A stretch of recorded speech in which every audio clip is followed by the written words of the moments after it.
अस्सलाम वालेकुम वरहमतुल्लाहि वबरकातुहू। कैसे हैं आप सभी लोग। उम्मीद करते हैं अल्लाह पाक के फजलो करम से आप सभी लोग खैरियत से होंगे। हज 2026 में जाने वाले हाजियों के लिए बहुत ही ज़रूरी खबर आ रही है। अगर आप भी उत्तर प्रदेश, बिहार, बंगाल, गुजरात, महाराष्ट्र, छत्तीसगढ़, तेलंगाना, दिल्ली, पंजाब, राजस्थान, भारत के किसी भी राज्य में आप रहते हैं और आप भी हज पर जा रहे हैं या फिर आपके वालिदैन हज पर जा रहे हैं या फिर आपके कोई रिश्तेदार अजीज व अकारिब हज पर जा रहे हैं, तो ये वीडियो आपके लिए बहुत ही ज़रूरी है, क्योंकि सभी हाजियों ने अपनी 2 किस्तें जमा कर दी हैं और हाजी इंतजार कर रहे हैं कि तीसरी किस्त आपकी कब जमा होगी और कितने रुपए की जमा होगी।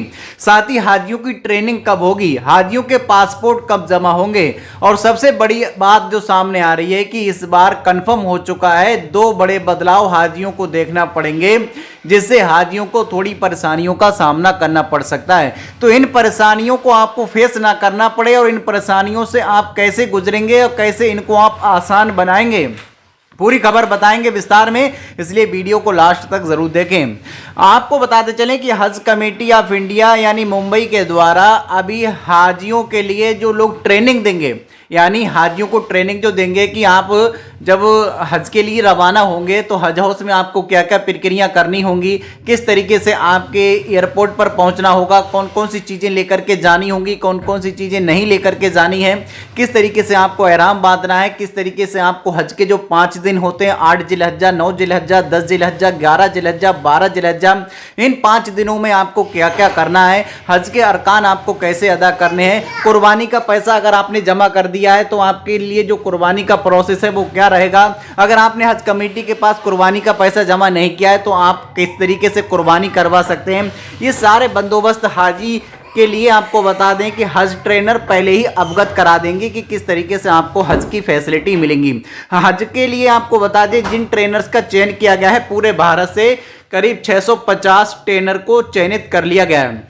इनमें हाजियों को पूरी तरीके से बताया जाएगा, ये सभी ट्रेनर्स हाजियों को ट्रेंड करेंगे कि आपके लिए पासपोर्ट से लेकर के आपको वहाँ की किस तरीके से आपको क्या क्या करना है। ठीक है, तो ये वीडियो बहुत ही ज़रूरी है, तो लास्ट तक ज़रूर देखें। पूरी खबर इस वीडियो में आपको बताएंगे कि हाजियों के लिए मियाँ बीवी के लिए जो अलग अलग रूम में रहने की जो व्यवस्था इस बार की जाएगी तो वो किस तरीके से की जाएगी। कहीं ऐसा ना हो मियाँ बीवी को अलग अलग रूम तो दिए जाएंगे, तो वो कितनी दूरी पर रूम होंगे, ऐसा ना हो कि जो हस्बैंड हैं यानी मर्द हजरात हैं उनके लिए एक फ्लोर दिया जाए और जो औरतें हैं उनके लिए दूसरा फ्लोर दिया जाए। तो क्या हज कमेटी इस पर निर्णय ले रही है, पूरी खबर आपके लिए जानना बहुत ही ज़रूरी है। अगर आप भी चाहते हैं कि हज कमेटी ने ये जो प्रोसेस अपनाया है, ये जो प्रक्रिया नई लागू की है कि मियाँ बीवी को अलग रखा जाएगा, तो आपकी क्या राय है, क्या अलग रूम में रखना चाहिए या फिर एक ही रूम में रखना चाहिए। इससे कुछ हर चीज़ की आपको बता दें, एक एडवांटेज होती है और एक डिसएडवांटेज होती है। हमारे भारत से क्या होता है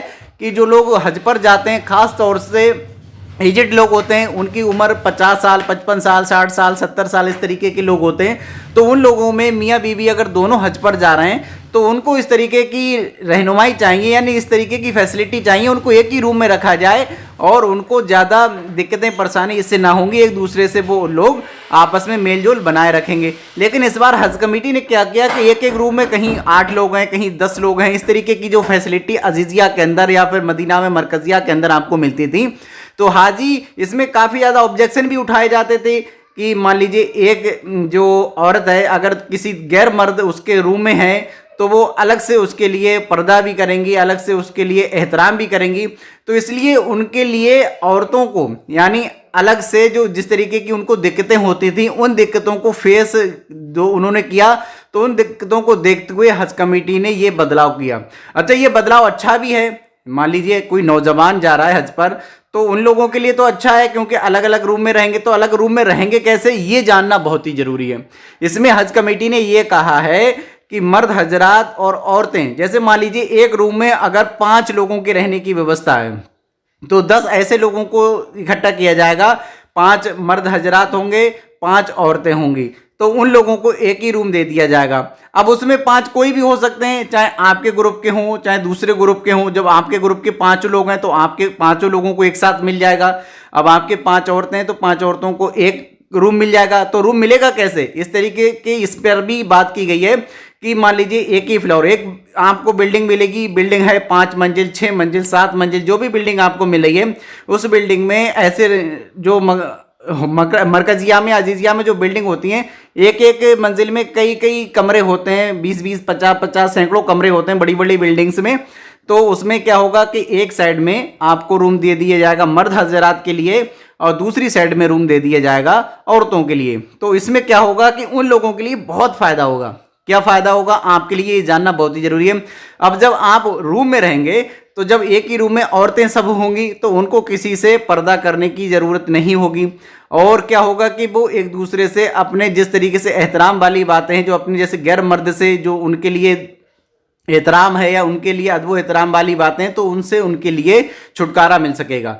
तो औरतें एक रूम में हो जाएंगी। जब वो हरम जाने के लिए तैयार होंगे तो एक दूसरे से कांटेक्ट कर लेंगे कि हाँ हरम में हमें को असर की नमाज जाना है, फजर की जाना है, जोहर की जाना है, जिस भी वक्त उनको जाना है, तो वे लोग एक साथ वहां से निकलेंगे।